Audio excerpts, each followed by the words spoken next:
كلما ذكره الذاكرون وصل على محمد كلما غفل عن ذكره الغافلون فإن من جودك الدنيا وضرتها ومن علومك علم اللوح والقلم دعا إلى الله فالمستمسكون به مستمسكون بحبل غير منفصم مولاي صل وسلم دائما أبدا على حبيبك خير الخلق كلهم ثم الرضا عن أبي بكر وعن عمر وعن علي وعن عثمان ذي الكرم يا ربي بالمصطفى بلغ مقاصدنا واغفر لنا ما مضى يا واسع الكرم مولاي صل وسلم دائما أبدا على حبيبك خير الخلق كلهم. حمد و صلات کے بعد تمام تعریف، تمام محاسن و مکارم و محامد اسی ذوالجلال والاکرام کے لیے ہے جس نے لفظ کن سے کائنات کی تخلیق فرمائی. تمام زبانوں کی حمد و ثنا صرف اور صرف اسی رب لم یزل کے لیے ہے جس نے دنیا میں انسانوں کو پیدا فرمایا اور انسانوں کی ضروریات زندگی کی تمام اشیاء کو مہیا، مسجع، مرصع، مرقع فرمایا. تمام تر تعریفات، تمام تر حمد و ثنا صرف اور صرف اسی رب قدیر کے لیے ہے جس نے انسانیت کی رشد و ہدایت کے لیے انبیاء کرام علیہم الصلاۃ والسلام کو مبعوث فرمایا کہ وہ نفوس قدسیہ کاملہ دنیا میں آ کر اللہ کی وحدانیت اور اپنی رسالت لوگوں تک پہنچاتے رہے. کروڑ ہا کروڑ صلاۃ و تسلیم ہو حضور سرور انبیاء حبیب کبریا شفیع روز جزا علیہ تحیت و ثنا کی بارگاہ میں کہ آپ تمام انبیاء کرام علیہم الصلاۃ والسلام کے آخر میں تشریف لائے اور آپ نے آ کر تمام بنی نوع انسان کو اخوت و بھائی چارگی، ملنساری، اخلاق، بردباری، اعلیٰ ظرفی، اعلیٰ کردار کا درس و پیغام دیا. خطبے میں جو آیت تلاوت کی گئی ہے سورہ جمعہ کی آیت ہے. سورہ جمعہ قرآن مجید کی مشہور اور معروف صورتوں میں سے ہے اور یہ قرآن مجید کے 28ویں پارے میں ہے. جو آیت مقدسہ تلاوت کا شرف حاصل کیا اس کا تعلق سورہ جمعہ سے ہے. بالترتیب آیت نمبر 2، 3 اور 4 تلاوت کی گئی ہے. اس آیت مقدسہ میں اللہ رب العزت نے نبی صلی اللہ علیہ وسلم کا ذکر کیا، آپ کی بعثت کا ذکر کیا اور مقصد بعثت کا ذکر کیا، اور اس کے بعد آپ کے ایک خاص معجزہ کا ذکر کیا جس کا ذکر ہم آج بالخصوص کرنا چاہتے ہیں. قبل اس کے کہ گفتگو کا آغاز کیا جائے، ایک مرتبہ جمعے کے دن درود و سلام پڑھنے کی تمام تر فضیلتوں کو مد نظر رکھتے ہوئے ایک مرتبہ اپنے آقا و مولا صلی اللہ علیہ وسلم کی بارگاہ میں بلند آواز سے درود و سلام کی نذرانے پیش کیجیے. اللہم صلی علی سیدنا و مولانا محمد طب القلوب و دوائها وعافیت الابدان و شفائها ونور الابصار و ضیائها وروح الارواح و غذائها وعلى آلہ و اصحابہ وبارک وسلم صلاۃ و سلام علیک یا رسول اللہ. سورہ جمعہ کی آیت نمبر 2، 3 اور 4 میں اللہ رب العزت نے ارشاد فرمایا هو الذی بعث فی الامیین رسولا منہم یتلو علیہم آیاتہ. وہی اللہ ہے جس نے ان پڑھوں میں ایک نبی کو انہی میں سے مبعوث فرمایا، بے پڑھے لوگوں میں سے انہی کے درمیان میں انہی میں سے ایک نبی کو مبعوث فرمایا. یتلو علیہم آیاتہ، وہ نبی ان پر اللہ کی آیات تلاوت کرتا ہے. وَيُزَكِّيهِمْ، اور ان کا تزکیہ نفس کرتا ہے، انہیں پاک کرتا ہے. وَيُعَلِّمُهُمُ الْكِتَابَ وَالْحِكْمَةَ، اور وہ نبی انہیں کتاب و حکمت سکھاتا ہے. وَإِنْ كَانُوا مِنْ قَبْلُ لَفِي ضَلَالٍ مُبِينٍ، اور اس نبی کی آمد سے قبل لوگ کھلی گمراہی میں مبتلا تھے. وَآخَرِينَ مِنْهُمْ لَمَّا يَلْحَقُوا بِهِمْ وَهُوَ الْعَزِيزُ الْحَكِيمُ، اور دوسرے وہ لوگ جو اب تک پہلوں سے ملے نہیں انہیں بھی یہ نبی پاک کرتا ہے، علم و حکمت سکھاتا ہے. وَهُوَ الْعَزِيزُ الْحَكِيمُ، اور وہ رب بہت غالب حکمت والا ہے. ذَلِكَ فَضْلُ اللَّهِ يُؤْتِهِ مَن يَشَاءُ، یہ اللہ کا فضل ہے، اللہ جسے چاہے دے دیتا ہے. واللہ ذو الفضل العظیم، اور اللہ بڑے فضل والا ہے۔ اس آیت مقدسہ میں اللہ رب العزت نے نبی صلی اللہ علیہ وسلم کا ذکر کیا اور آپ کی بعثت کا ذکر کیا، مقصد بعثت کا ذکر کیا، اور آپ کا ذکر اور مقصد بعثت کا ذکر کرتے ہوئے ارشاد فرمایا کہ وہ رب ہے جس نے اپنے حبیب صلی اللہ علیہ وسلم کو بھیجا، لوگوں کے درمیان میں، ان پڑھ لوگوں کے درمیان میں بھیجا۔ وہ نبی جا کر کیا کرتے ہیں؟ 4 کام نبی صلی اللہ علیہ وسلم کے یہاں گنوائے۔ فرمایا هو الذی بعث فی الامیین رسولا منہم یتلو علیہم آیاتہ ویزکیہم، یہ نبی ان پر اللہ کی آیات پڑھتا ہے اور انہیں پاک کرتا ہے، ان کے ظاہر اور باطن کو پاک کرتا ہے۔ 2 کام ہو گئے۔ وَيُعَلِّمُهُمُ الْكِتَابَ وَالْحِکْمَةَ، اور یہ نبی انہیں کتاب کا علم سکھاتا ہے اور حکمت یعنی حدیث کا علم سکھاتا ہے۔ تو یہ 4 کام رسول اللہ صلی اللہ علیہ وسلم کے بیان کیے گئے۔ یہ مقصد بعثت ہے۔ نبی صلی اللہ علیہ وسلم کے دنیا میں آنے کا مقصد یہ ہے کہ نبی صلی اللہ علیہ وسلم دنیا میں آئے اور آپ نے آ کر لوگوں کا کیا کیا؟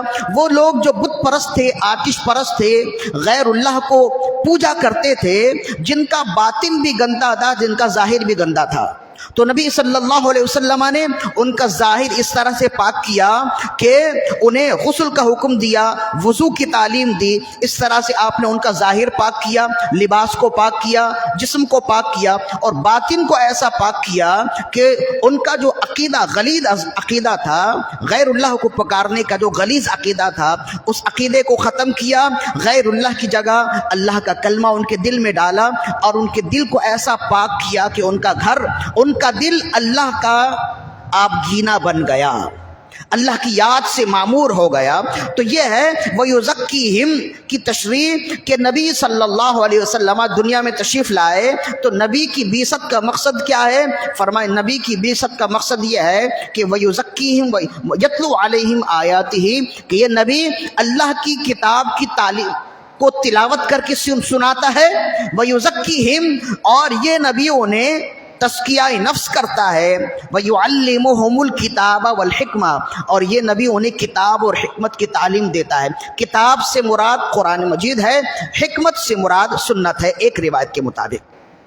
اور پھر اللہ نے فرمایا وَآخَرِينَ مِنْهُمْ لَمَّا يَلْحَقُوا بِهِمْ وَهُوَ الْعَزِيزُ الْحَكِيمُ، اور یہ نبی ان لوگوں کو بھی تعلیم دیتا ہے، یہ نبی ان لوگوں کو بھی پڑھاتا ہے، یہ نبی ان لوگوں کا بھی تزکیہ نفس کرتا ہے جو ابھی پیدا ہی نہیں ہوئے۔ وآخرین منہم لما یلحقوا بہم کا ترجمہ یہ ہے کہ یہ نبی ان لوگوں کو بھی پاک اور ستھرا کرتا ہے، ان لوگوں کو بھی دین سکھاتا ہے، ان لوگوں کو بھی کتاب و حکمت کی تعلیم دیتا ہے۔ لما یلحقوا بہم، وہ اگلے جو ابھی پچھلے جو ابھی اگلوں سے ملے نہیں، یعنی وہ لوگ جو ابھی پیدا ہی نہیں ہوئے، اس کا صاف معنی اور ترجمہ یہ ہوگا۔ اور پھر فرمائے وَهُوَ الْعَزِيزُ الْحَكِيمُ، اگرچہ بات ایسی ہے کہ یہ بات ذہن میں آنے والی نہیں ہے کہ جو ابھی پیدا ہی نہیں ہوئے یہ نبی انہیں بھی تعلیم دیتا ہے، یہ نبی ان کا بھی تزکیہ نفس کرتا ہے، یہ نبی انہیں بھی کتاب و حکمت سکھاتا ہے، اگرچہ ظاہری معنوں میں ظاہری عقل اس کو قبول نہیں کرتی، لیکن جب وَهُوَ الْعَزِيزُ الحکیم کا لفظ آ جائے تو یہ بات واضح ہو جاتی ہے کہ رب غالب حکمت والا ہے، اس کی قدرتوں میں کوئی چیز بعید نہیں ہے، وہ جو چاہے کر سکتا ہے، فعال لما یرید۔ اور فرمایا کہ جو ابھی پیدا بھی نہیں ہوئے ان لوگوں کو بھی یہ نبی تعلیم، جو ابھی پیدا بھی نہیں ہوئے ان لوگوں کو بھی یہ نبی تعلیم دیتا ہے، تزکیہ نفس کرتا ہے۔ اور یہ ذالک فضل اللہ، یہ اللہ کا بہت بڑا فضل ہے۔ یہ تفسیر امام قرطبی نے کی ہے کہ یہ اللہ کا بہت بڑا فضل ہے۔ ذالک فضل اللہ یؤتیہ من یشاء، اللہ جسے چاہتا ہے یہ اپنی فضیلت دے دیتا ہے۔ واللہ ذو الفضل العظیم، اور اللہ بڑے فضل والا ہے۔ یہاں آ کر ہم نے رکنا ہے کہ نبی صلی اللہ علیہ وسلم اس آیت مقدسہ سے ایک معنی ظاہر ہوا، اور معنی یہ ہے، چند باتیں ظاہر ہوتی ہیں، اس کو آگے بھی ہم بیان کریں گے۔ ایک بات تو یہ ظاہر ہوتی ہے کہ یہ نبی اس دنیا میں، نبی کے آنے کا مقصد کیا ہے؟ کتاب کی تعلیم دینا۔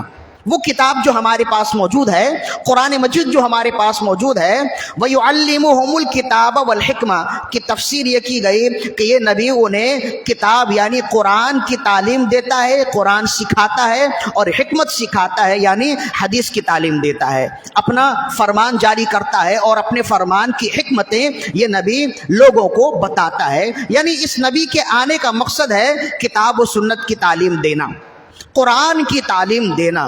یہاں سے ایک بات جو واضح ثابت ہوتی ہے، آہستہ آہستہ ہم اپنی گفتگو کو آگے لے جائیں گے ذہن کے دریچے کھولتے ہوئے، ایک بات جو ہمارے ہاں یہ ظاہر ہوتی ہے، اب تو روشن خیالی ہے، جدید لوگ موجود ہیں جو تساہل پسندی کا شکار ہوئے، جنہوں نے بہت ہی آسانیاں سمجھ لی۔ ان کا کہنا یہ ہوتا ہے کہ قرآن سمجھنے کے لیے، قرآن جاننے کے لیے کسی مولوی کی ضرورت نہیں ہے، کسی عالم کی ضرورت نہیں ہے، کسی قرآن دان کی ضرورت نہیں ہے، قرآن آسان ہے، اس کا ترجمہ موجود ہے، اس کی تشریحات موجود ہیں، اس کی تفسیر کی کتابیں موجود ہیں، لہذا اب ہمارے لیے قرآن سمجھنا آسان ہو گیا۔ جو قرآن سمجھنا چاہے تو وہ قرآن کی آیات پڑھ لے، اس کا ترجمہ پڑھ لے، اس کے حاشیے پڑھ لے، ہر زمان میں تفسیری حاشیے موجود ہیں، وہ پڑھ لے تو وہ قرآن کی تہہ تک پہنچ جائے گا، قرآن کے مرادی معنی تک پہنچ جائے گا۔ اب اس زمانے میں لوگوں کو گمراہ کرنے کے لیے یہ بات اکثر و بیشتر ہم آزاد خیال لوگوں سے سیکھتے رہتے، سمجھتے رہتے، سنتے رہتے ہیں۔ تو یہ اچھی طرح یاد رکھیے کہ قرآن کا علم اگر اتنا آسان ہوتا تو قرآن کا علم سکھانے کے لیے اللہ اپنے نبی کو نہ بھیجتا، قرآن کا بھیج دینا ہی کافی ہوتا۔ جس طرح اور انبیاء کرام کے ذریعے قرآن ملا، ویسے ہی اگر اللہ چاہتا تو بغیر نبی کے ذریعے بھی قرآن کسی نہ کسی واسطے سے ہم تک پہنچا دیتا، اور اللہ فرما دیتا کہ یہ میرا کلام ہے، اسے پڑھ لو، سمجھ لو، تمہارے لیے آسان ہے، زندگی بھر کے اعمال کے لیے تمہارے لیے مشعل راہ ہے۔ لیکن ایسا نہیں ہوا، رسول اللہ صلی اللہ علیہ وسلم کو اللہ نے بھیجا، اور رسول اللہ کے ساتھ ہی قرآن کو بھیجا تاکہ قرآن پڑھو، اور قرآن جب سمجھ نہ آئے تو رسول اللہ سے سیکھ لو۔ اور اس کے بعد جب رسول اللہ صلی اللہ علیہ وسلم آپ اس دنیا سے گئے تو آپ نے پھر بھی قرآن کو تنہا نہیں چھوڑا، آپ نے فرمایا انی تارکم فیکم الثقلین کتاب اللہ وعترتی، میں تم میں دو چیزیں چھوڑے جا رہا ہوں، اللہ کی کتاب اور اپنی اہل بیت۔ قرآن مجید سے ہدایت حاصل کرنا، اور اگر قرآن مجید کی کوئی آیت سمجھ نہ آئے تو اہل بیت اور علماء سے پوچھ لینا۔ تو قرآن کا سمجھنا اگر اتنا آسان ہوتا جتنا آسان اس زمانے کے بعض آزاد خیال، روشن خیال لوگوں نے سمجھ لیا ہے، تو ظاہر سی بات ہے یہ کوئی اتنی مشکل بات نہیں ہے کہ اگر قرآن کا سمجھنا جتنا اس زمانے کے لوگوں نے آسان سمجھ لیا ہے اتنا آسان ہوتا تو اللہ انبیاء کرام کو تو نہیں بھیجتا، رسول اللہ صلی اللہ علیہ وسلم کو نہ بھیجتا۔ رسول اللہ کو بھیجنا یہ اس بات کی دلیل ہے کہ قرآن کو سمجھنا سب سے مشکل کام ہے۔ اور ہم قرآن کو کیسے سمجھ سکتے ہیں؟ قرآن نازل ہوا ہے اہل عرب پر، اور وہ اہل عرب جو ایک ایک لفظ کے کئی سینکڑوں معنی جانتے تھے، ان پر قرآن مجید نازل ہوا۔ اس کے باوجود صحابہ کرام جب قرآن مجید کی آیات نازل ہوتی ہے تو وہ پوچھتے یا رسول اللہ اس کا معنی کیا ہے؟ جب تک رسول اللہ اس کا معنی نہیں بیان کرتے، صحابہ کرام کو اس زمانے میں جو اہل عرب ہیں، اہل زبان ہیں، اور ایسے اہل عرب کہ ایک ایک لفظ کے درجنوں اور سینکڑوں معنی اور مطالب جانتے تھے، اس کے باوجود قرآن انہیں سمجھ نہیں آیا۔ ہمارے زمانے کے غامدیوں کو سمجھ میں آ گیا، ہمارے زمانے کے مرزائیوں کو سمجھ میں آ گیا۔ تو یہ اچھی طرح یاد رکھیے، وہ قرآن، کوئی شخص قرآن بغیر استاد کے پڑھے گا تو وہ خود بھی گمراہ ہوگا، دوسروں کو بھی گمراہ کرے گا۔ اب تاریخ اسلام اٹھا کے دیکھیے، اسلام میں گمراہی پھیلانے والے جتنے لوگ گزرے، جنہوں نے اپنے نام کے ساتھ عالم اور علامہ اور مفسر قرآن لگایا، جو لوگ گمراہیوں میں سب سے آگے رہے، ان میں سر فہرست وہ لوگ ہیں جنہوں نے قرآن خود پڑھا تھا، جنہوں نے قرآن خود پڑھا اور خود سیکھا ہے۔ یہ اچھی طرح یاد رکھیے، قرآن مجید کا یہ اعزاز ہے۔ قرآن اگر سنی سے پڑھو گے سنی بن جاؤ گے، قرآن اگر شیعہ سے پڑھو گے شیعہ بن جاؤ گے، قرآن قادیانی سے پڑھو گے قادیانی بن جاؤ گے، قرآن عیسائی سے پڑھو گے عیسائی بن جاؤ گے، قرآن مسلمان سے پڑھو گے مسلمان بن جاؤ گے۔ یدل بہ کثیرا ویہدی بہ کثیرا. خود قرآن کہتا ہے اس قرآن سے بعض لوگ ہدایت پاتے ہیں، بعض لوگوں کو یہ قرآن ہی گمراہ کر دیتا ہے. بعض لوگ اس قرآن سے گمراہی لے لیتے ہیں. اس کی وجہ کیا ہے؟ اگر گمراہ سے پڑھیں گے تو گمراہ ہوں گے، اگر اہل دین سے پڑھیں گے تو اہل دین ہوں گے. اسی وجہ سے تو رسول اللہ نے فرمایا ان ھذا العلم من الدین، یہ جو علم ہے یہ دین ہے. تمہیں معلوم ہونا چاہیے تم دین کس سے لے رہے ہو. لہذا ایک بات ثابت ہو گئی کہ قرآن اگر سمجھنا ہے تو اہل قرآن سے سمجھیں گے. اور اہل قرآن کون ہیں؟ وہ لوگ ہیں جنہوں نے زندگی کا ایک حصہ قرآن سمجھنے میں لگایا ہے. جب بھی قرآن کی کوئی تفسیر یا دین کا کوئی مسئلہ آپ سنیں یا کوئی بیان کر رہا ہو تو سب سے پہلے یہ دیکھیے کہ وہ ہے کون، اس کی حیثیت کیا ہے. اگر وہ واقعی کسی عالم کی تربیت میں پڑھا لکھا ہے، اگر واقعی اس نے قرآن کسی مدرسے سے حاصل کیا ہے، کسی عالم کی تربیت میں رہ کے اس نے قرآن کے رموز جانے ہیں، تو پھر اس کی بات پر یقین کیجئے، اس کی بات سنیے. ورنہ قرآن کو سمجھنے کا دعویٰ کرنے والے پہلے زمانے میں بھی گزرے اور آج کے زمانے میں بھی موجود ہیں. وہ اس زمانے میں بھی گمراہ ہوئے، لوگوں کو انہوں نے گمراہ کیا، اور آج کے زمانے میں بھی گمراہ ہو رہے. اسی وجہ سے تو رسول اللہ نے فرمایا علماء کے ساتھ اپنا تعلق جوڑ کر رکھو. اچھا، وہ لوگ جو قرآن کو گھر میں بیٹھ کر پڑھتے ہیں اور پھر قرآن دانی کا دعویٰ کرتے ہیں، وہ جانتے ہیں کہ ان کے سب سے بڑے دشمن علماء ہی ہیں. تو وہ اپنی باتوں سے، اپنے لچھے دار باتوں سے علماء کی تذہیز کرتے، توہین کرتے، اور لوگوں کے دلوں میں علماء کی قدر و قیمت گھٹانے کی کوشش کرتے ہیں. کہ اب علماء کی کیا ضرورت ہے جب قرآن ہم خود ہی سیکھ گئے، جب حدیث ہمیں خود ہی معلوم ہے، تو علماء کی کیا ضرورت ہے؟ تو پھر سادہ سا جواب ہے، اگر قرآن اتنا آسان تھا تو قرآن کو سکھانے کے لیے اللہ نے اپنے رسول کو کیوں بھیجا؟ اتنا آسان تھا تو اللہ نے اپنے رسول کو کیوں بھیجا؟ اور رسول کی تعلیم، رسول کے تو اور بھی بہت سے کام ہیں، لیکن سر فہرست جو کام گنوائے قرآن مجید نے کہا یعلمہم الکتاب والحکمہ. یہ قرآن، یہ نبی لوگوں کو قرآن و حکمت سکھاتا ہے. تو سکھانے کی کیا ضرورت ہے؟ قرآن عربی میں اترا، وہ اہل عرب ہیں اور ایک ایک لفظ کے کئی کئی معنی جانتے ہیں. تو کیا قرآن مجید کی آیت جب رسول اللہ انہیں سکھائیں، جب سنائیں، تو کیا وہ معنی اور مطالب کی گہرائی تک نہیں پہنچ سکتے؟ تو بے شک نہیں پہنچ سکتے. اسی وجہ سے تو اللہ نے اپنے حبیب کو بھیجا کہ اگر وہ معانی اور مطالب کے سمجھنے میں غلطی کریں تو تم بتانا کہ اس کا یہ معنی نہیں ہے جو تم سمجھ رہے ہو، اس کا وہ معنی، اس کا معنی وہ ہے جو رب نے مجھے بتایا اور میں تمہیں بتا رہا ہوں. لہذا ایک بات تو واضح ہو گئی کہ اس زمانے میں جہاں گمراہی پھیلانے والے الگ الگ لوگ موجود ہیں، وہاں بعض عالم نما گمراہ موجود ہیں جنہوں نے کسی مدرسے سے نہیں پڑھا، جن کا کوئی دینی استاد نہیں ہے، انہوں نے پڑھ لیا اور ہم انہیں عالم سمجھ کے نہ جانے ان کی باتیں سنتے رہتے اور یقین کرتے رہتے ہیں. اس وقت ہماری عقل نہ جانے کہاں جاتی ہے. اگر ہمیں معلوم ہو جائے محلے میں کوئی ایسا ڈاکٹر ہے جو ڈگری نہیں رکھتا، جس نے بس یوں ہی کتابوں کو پڑھ لیا ہے اور اس نے کچھ دوائیوں کے بارے میں معلومات کر لیا ہے، تو کوئی شخص اس کے پاس اپنے بچوں کو لے کر نہیں جائے گا. کیوں؟ اس لیے کہ اس نے اپنے آپ کو ڈاکٹر تو کہہ لیا ہے، لیکن اس کے پاس ڈگری نہیں ہے، اس نے کہیں تربیت حاصل نہیں کیا ہے، اس نے ڈاکٹری کی کہیں ٹریننگ حاصل نہیں کیا ہے، اور وہ ٹریننگ یافتہ نہیں ہے. کسی استاد کے زیر نگی ہو کر، کسی استاد کی سرپرستی میں اس نے ڈاکٹری کی تعلیم حاصل نہیں کیا ہے یا اس نے تجربہ نہیں کیا ہے. جب ہمیں معلوم ہو جائے تو ہم اس کے پاس جاتے نہیں ہیں کہ اگرچہ اس کی دوائی سستی ہوتی ہے، اگرچہ اس کی دوائی لگ بھی جاتی ہے، لیکن بہرحال وہ واقعی ڈاکٹر نہیں ہے. کہیں ایسا نہ ہو کہ اس کی بات سے ہمیں نقصان پہنچے، اس کی دوائیوں سے نقصان پہنچے. دنیا کا تقاضا بھی یہی ہے. جب وہاں ہماری ایسی عقل چلتی ہے تو پھر یہاں کیوں نہیں چلتی؟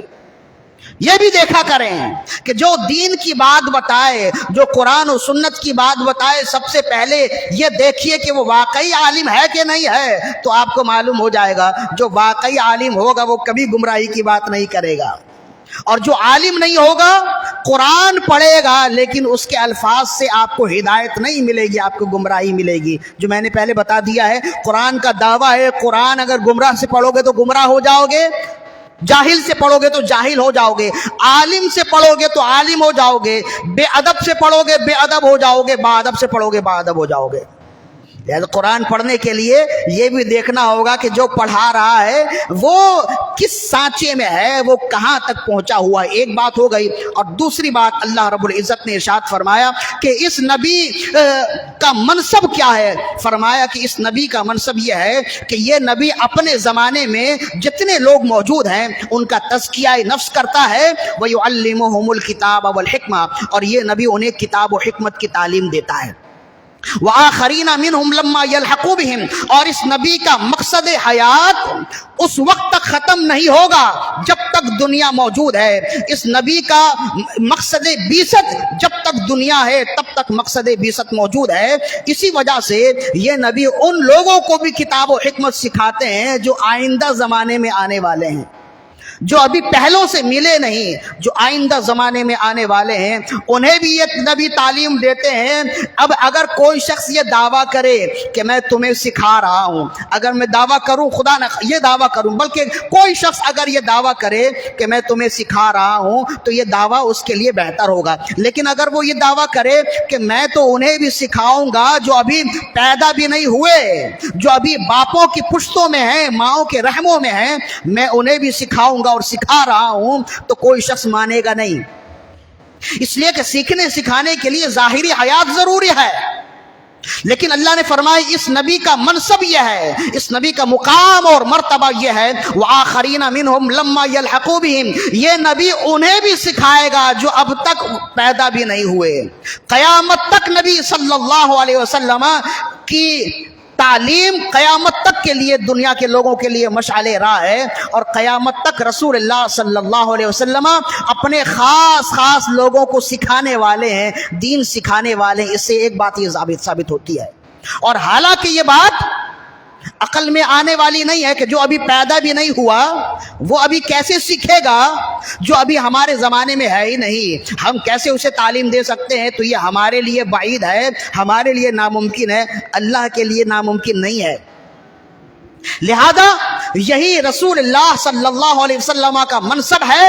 اور اسی آیت کے تحت ہمارے علماء کرام نے ارشاد فرمایا کہ نبی صلی اللہ علیہ وسلم جیسے ظاہری حیات میں صحابہ کرام کو دین سکھاتے تھے، آج گنبد خضرا میں موجود ہو کر دنیا کے کونے کونے میں جو شخص آپ سے طلب علم کرے اور رسول اللہ جس سے راضی ہو جائیں براہ راست اسے علم سکھاتے ہیں. یہ ہمارا عقیدہ ہے. اور یہ فقط عقیدہ ہی نہیں، اگر تاریخی روایات دیکھی جائے، اگر احادیث کو ہم دیکھیں تو احادیث میں بھی اس طرف اشارہ ملتا ہے. چنانچہ رسول کنز العمال کی حدیث ہے، امام بیہقی نے بھی اس کو لکھا ہے شعب الایمان میں. حضرت ابو ہریرہ رضی اللہ عنہ اس کے راوی ہیں. حضرت ابو ہریرہ رضی اللہ فرماتے ہیں کہ رسول اللہ صلی اللہ علیہ وسلم نے ارشاد فرمایا مثل امتی کمثل المطر لا یدری اولہ خیر او آخرہ خیر. آپ نے فرمایا میری امت کی مثال بارش کے قطروں کی طرح ہے، تم نہیں جانتے کہ پہلا قطرہ زیادہ فائدہ مند ہے یا آخری قطرہ فائدہ مند ہے. فرمایا اسی طرح میری امت کے بارے میں تمہیں معلوم نہیں ہے کہ میری امت کے پہلے زمانے کے لوگ زیادہ دین کے لیے فائدہ مند ہیں یا آخری زمانے کے لوگ زیادہ دین کے لیے فائدہ مند ہیں. تمہیں معلوم نہیں ہے. مطلب یہ ہے کہ جس طرح پہلے زمانے کے لوگ مجھ سے فیض یاب ہوتے رہے ویسے ہی آخری زمانے کے لوگ بھی مجھ سے فیض یاب ہوتے رہیں گے. مثل امتی کمثل المطر لا یدری اولہ خیر او آخرہ خیر. میری امت کی مثال بارش کے قطروں کی طرح ہے.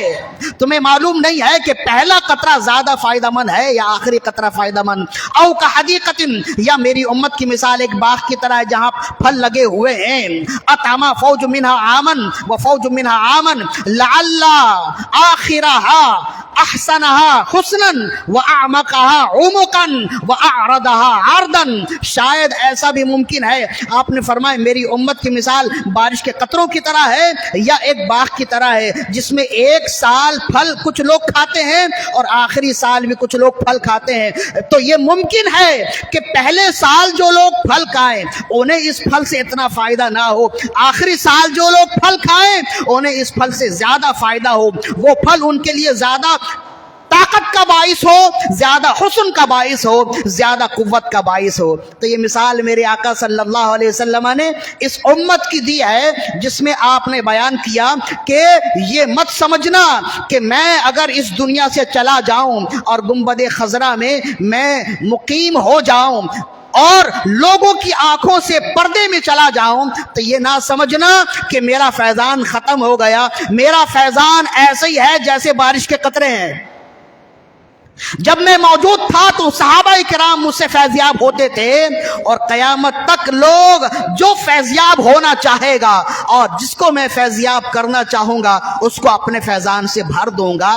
اس حدیث کا معنی، اس حدیث کے مطالب شارحین حدیث نے یہی بیان کیے۔ یہ بالکل اسی آیت کی تشریح ہے کہ وآخرین منہم لما یلحقوا بہم، یہ نبی انہیں بھی تعلیم دیتے ہیں جو اب تک پہنچے بھی نہیں، جو اب تک اس دنیا میں آئے بھی نہیں۔ اب تعلیم کیسے دیتے ہیں؟ چند الفاظ میں آپ یہ سمجھ لیجئے کہ امام جلال الدین السیوطی الشافعی رحمہ اللہ، یہ سن ہجری 8 اور 9 کے بیچ کے ہیں، یعنی رسول اللہ صلی اللہ علیہ وسلم کی وصال ظاہری کے 8 یا 900 سال کے بعد آپ پیدا ہوئے، اور خاتم المحدثین یا خاتم المحدثین آپ کا لقب ہے، یعنی محدثین کے امام ہیں امام جلال الدین السیوطی الشافعی رحمہ اللہ۔ آج کے دن تک ان سے زیادہ حدیث کی خدمت کرنے والا کوئی پیدا نہیں ہوا، آج کے دن تک ان سے زیادہ زندگی لگا دیا اپنے حدیث کی خدمت میں، اور وہ باتیں بیان کی حدیث کی روح سے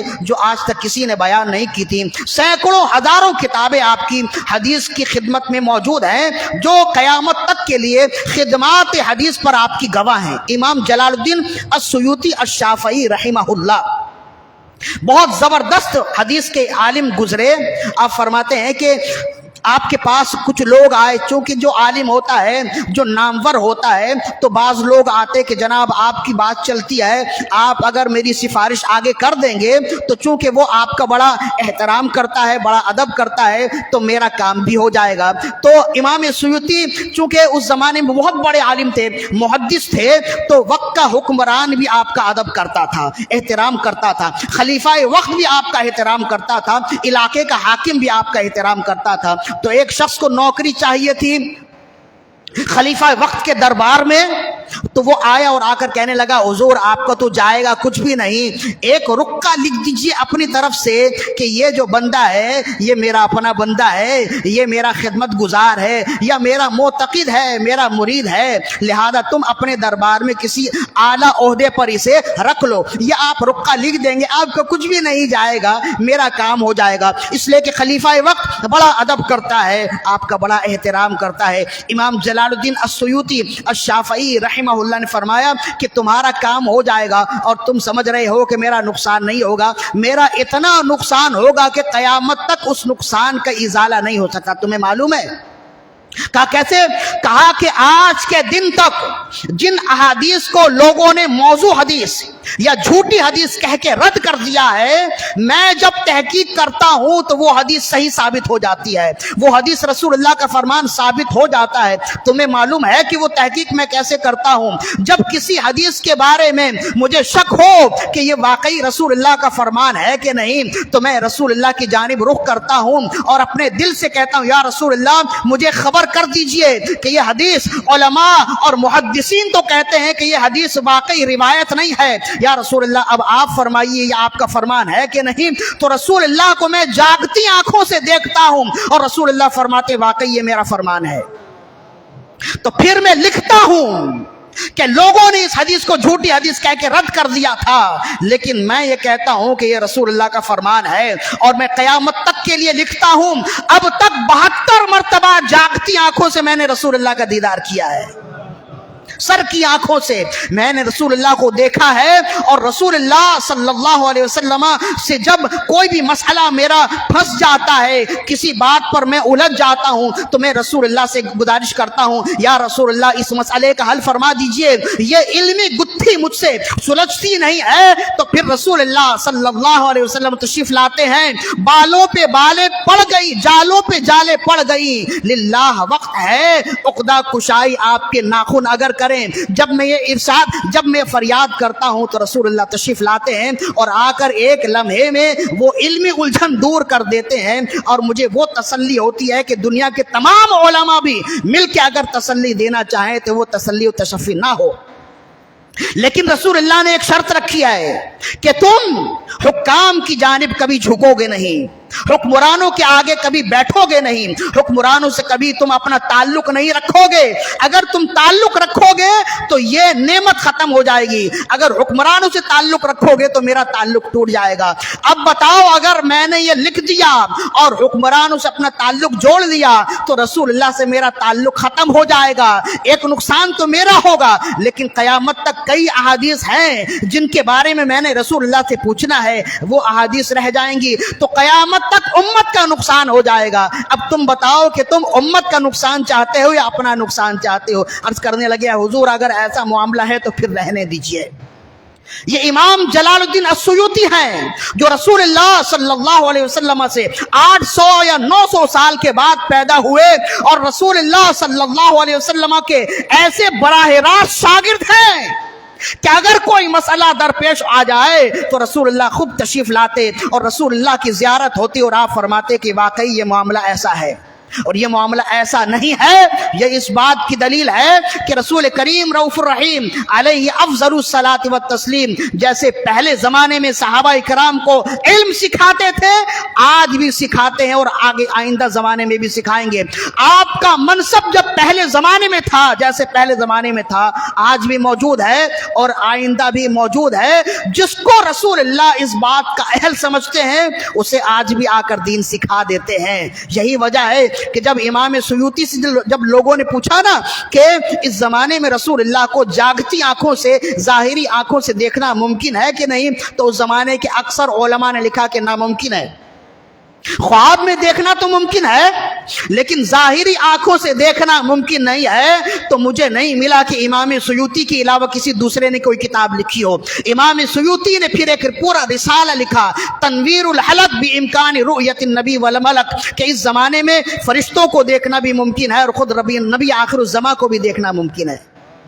رسول اللہ کو ظاہری آنکھوں سے دیکھنا ممکن ہے. تو امام سیوطی نے لکھا, اور کیوں لکھا؟ اس لیے کہ یہ شرف آپ خود ہی پا چکے تھے. تو وآخرین منہم لما یلحقوا بہم کی تفسیر واضح ہو رہی ہے, بات سمجھ آ رہی ہے کہ رسول اللہ صلی اللہ علیہ وسلم کا منصب یہ بیان کیا گیا, یعلمہم الکتاب والحکمہ, کہ یہ نبی لوگوں کو کتاب و حکمت سکھاتے ہیں, جب ان لوگوں کو بھی سکھاتے ہیں جو ابھی حیات سے موجود ہیں اور رسول اللہ کے زمانے میں ہیں, اور یہ نبی ان لوگوں کو بھی کتاب و حکمت سکھاتے ہیں جو ابھی اس زمانے میں نہیں ہے, آئندہ زمانے میں آئیں گے. تو کیسے سکھاتے؟ جیسے امام سیوطی کو سکھایا. کیسے سکھاتے؟ جیسے اور دیگر علماء کو سکھایا ہے. امام شعرانی فرماتے ہیں, میں نے خود رسول اللہ صلی اللہ علیہ وسلم کی خدمت میں رہ کے صحیح بخاری سیکھی ہے.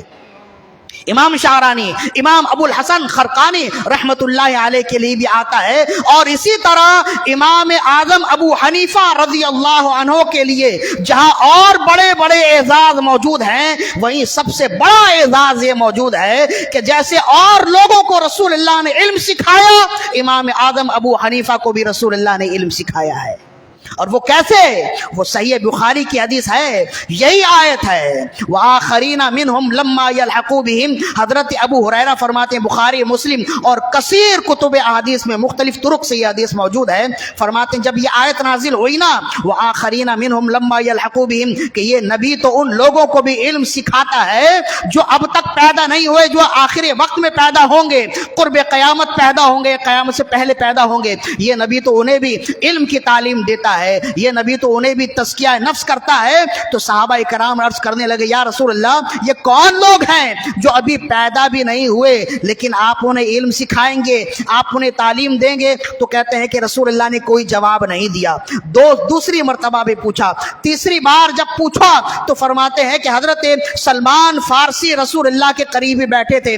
رسول اللہ نے سلمان فارسی کے پاؤں میں اپنا ہاتھ مارا اور فرمایا کہ قرب قیامت فارس فارس کے بعد لوگ ایسے ہوں گے جن کا علمی قد اتنا ہوگا، علمی مقام ایسا ہوگا، لو کان العلم عند الثریا لتنالہ رجل من اہل فارس، اگر علم ثریا ستارے پر بھی ہوگا تو فارس کا ایک شخص وہاں سے جا کر علم حاصل کر لے گا۔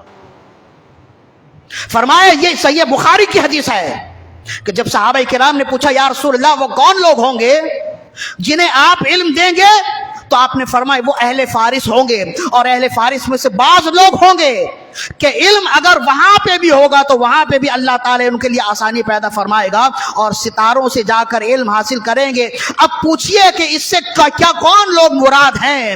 علماء سے پوچھئے، اس زمانے کے علماء اور اس زمانے کے علماء، حنفی علماء تو الگ ہیں، شافعی اور مالکی علماء بھی موجود ہیں جن میں ابن حجر مکی ہیں، امام جلال الدین السیوطی جن کا ذکر ہم نے کیا، یہ خود شافعی ہیں، امام شافعی کے پیروکار ہیں، مقلد ہیں، لیکن امام اعظم کی شان میں آپ نے پوری کتاب لکھی ہے تمییز الصحیفہ فی مقام ابی حنیفہ، حضرت امام جلال الدین السیوطی الشافعی رحمۃ اللہ علیہ نے لکھا، اور امام ابن حجر مکی نے لکھا اپنی کتاب میں الخیرات الحسان فی مناقب النعمان۔ آپ فرماتے ہیں کہ رسول اللہ صلی اللہ علیہ وسلم نے جو فرمایا کہ علم اگر ثریا ستارے پہ بھی ہوتا تو فارس کا ایک شخص وہاں سے جا کر لے آتا، یا فارس کے بعد لوگ وہاں سے علم لے آتے، اس سے کون لوگ مراد ہیں؟ تو آپ فرماتے، ابن حجر فرماتے، امام سیوطی فرماتے ہیں کہ ان ابا حنیفہ رضی اللہ عنہ المراد من هذا الحدیث ظاہر لا شک فیہ،